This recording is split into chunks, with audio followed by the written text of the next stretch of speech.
Museum is being launched today. The program comes in the wake of concerns that many young people in the area have been radicalized to join the Al-Shabaab. Faisal Abdurrahman now has details. Faisal, it's good to be speaking to you this morning. Exactly how will this program help the young people in Garissa? Good morning to we are in Mandera County, actually, not to Garissa, where Mandera County, in connection with the Ministry of Interior, led by the regional Northeastern Regional Commissioner, Mr. Mohammed Birik, are actually launching an actual plan on countering extreme violence in this region. Remember, Mandera County has been in a hotspot for attack for the last from 2013 to 2015. You remember, only in Mandera County CBD there were 209 attacks that were instigated by terrorists from the cross border, and this actual plan, they say, will help de-radicalize a lot of youth who are initially joining the Al-Shabaab fighters in Somalia.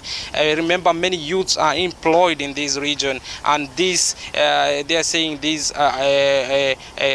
stakeholders actual plan has gone to a lot of stages. They talk to religious leaders, they talk to youth, they talk to women, they also talk to leaders, security officials, in order to come with a comprehensive actual plan to help these youths who are joining a terrorist group like Al-Shabaab. Remember, where I'm standing here is just 5 kilometers from Somalia border, and it is really very easy for these youths to be lured and join these groups. We'll be speaking to the regional commissioner who has, since he came to office, came to this town his first time to visit Mandera County and also do a lot of engagement, including the Huduma number registration, and also launch this plan. We'll be speaking to the Birik, and also with me is the CEO in charge of countering extreme violence in Mandera County, Mr. Birik.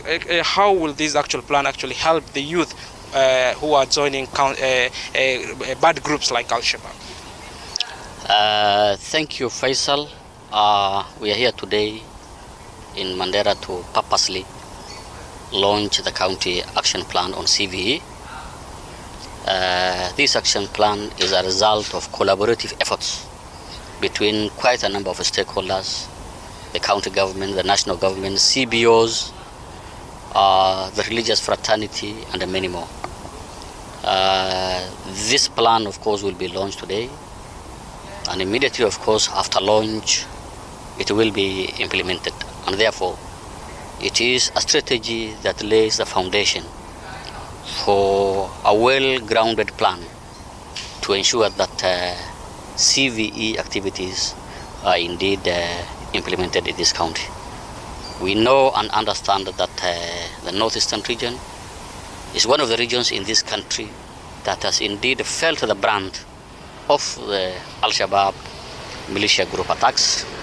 We all know of the Garissa University attack, the Quarry attack, the teachers' attacks, the church attacks, and quite a number of course, very ugly episodes.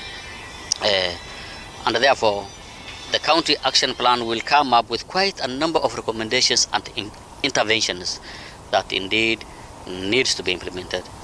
And part of the recommendations and interventions that need to be implemented by everybody will be the issue of singling out championships in the fight against radicalization and, of course, CVE. We want to see massive sensitizations across all over the whole county so that the negative narratives that is being peddled by Al-Shabaab indeed is not agreed by everybody. We know and understand that they have all along used the Quran and their faith, of course, to mislead Kenyans, that our government and, of course, Kenya is trying to be against that, but that is not so. We really want to see to it that we put everything into perspective. We want to ask the religious leaders, of course, to join us in these efforts, the youth to join us in these efforts, and the women to join us in these efforts. We have also noted that peer education would be indeed a very instrumental aspect in this implementation, because the many youths who indeed have been lured into Al-Shabaab activities are usually done by fellow peers without the knowledge and understanding of the parents. Therefore, quite a number of interventions will be put in place. All right, Trivia, we'll be here in Mandera for today and tomorrow to see to it how this actual plan will be launched and how this will help the resident of Mandera County. Remember, the amnesty period is still on. Those who are willing to come to give hands to the government and surrender will also, the government are saying they have a lot of plan for them. But then, although initially it has failed, but now they are saying they are prepared to also help those guys who will surrender themselves to the government of Kenya. Back to you in the studio, Trevor.